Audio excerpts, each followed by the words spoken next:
ডাইটছৰ দেখাই দিওঁ দেই। ডাইটছৰ এইখন চাদৰ 6500। তামৰ গুণাৰ ফুল আৰু ৰঙা ফুল। তাৰপিছত আপোনাৰ চাইড পাৰিটো এইটো ডাইটছৰ। ৰংটো বিৰাট ধুনীয়া লাগিছে ন?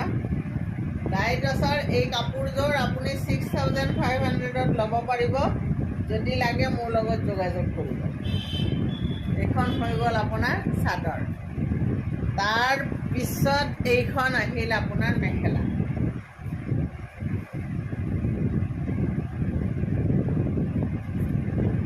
এইখন মেখেলা, এইখন মেখেলা ৰংটো মোৰ বিৰাট প্ৰিয়। এইটো ব্লাউজ পিচ, ব্লাউজ পিচত এই এটা পাৰ্বতী আছে। এইখন মেখেলা চাদৰখন, এইখন এই কাপোৰযোৰ 6500